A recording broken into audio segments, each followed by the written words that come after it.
It is being reported that Russian President Vladimir Putin is readying nuclear weapons. What does this mean? Can we trust it? But maybe most importantly, what is it actually like to theorize about what would happen if such weapons were to be unleashed? So let's start with the beginning. A number of not very good sources and then some okay sources are reporting things like what Newsweek is reporting. Russia primes nuclear bomb 12 times more powerful than that dropped on Hiroshima. Now, let's break down the headline.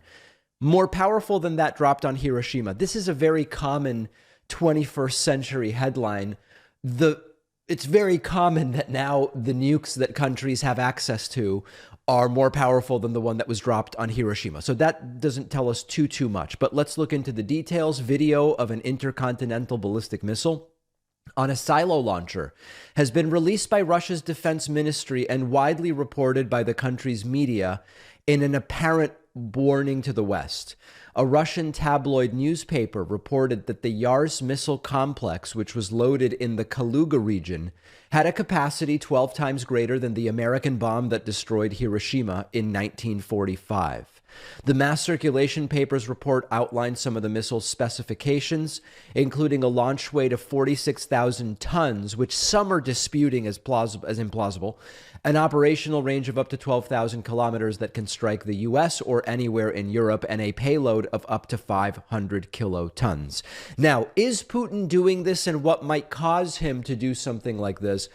We can't say with complete and total certainty. So I think it's maybe more interesting and more relevant to talk generally about what this would be like. What would it look like geopolitically and in terms of the science of it if Russia launched a nuke of roughly this size against the West?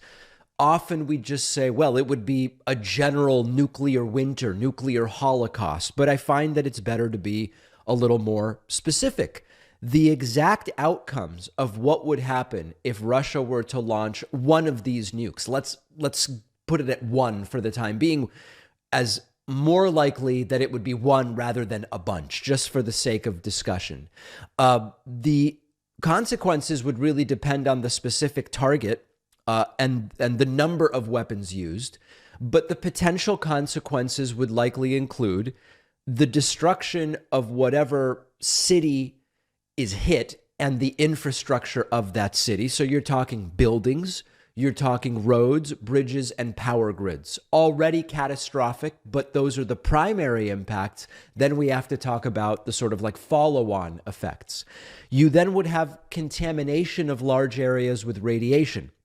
That has significant consequences in terms of long-term health effects for the survivors, potentially making the areas uninhabitable, and of course the impact that that would have on the ability to grow food. Remember, the bridges are destroyed, the roads are destroyed, so if you can't grow food, where do you bring food from if the bridges and the roads are also destroyed? So you can see how these are compounding effects. Economic disruption on a global scale. Trade and financial markets would likely be devastated.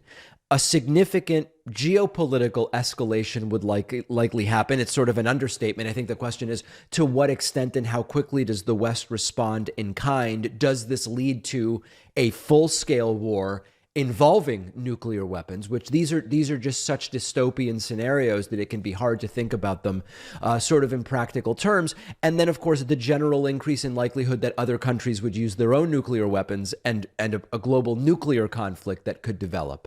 Really important to understand the catastrophic nature here. I mean, think about just one item, like to go back to food supply.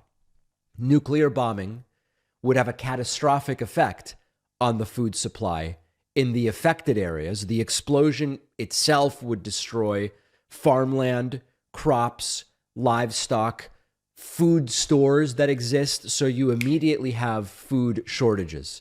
The contamination of the environment with radiation could make it difficult or even impossible to grow crops, to raise animals in those affected areas, furthering the food shortages into long term.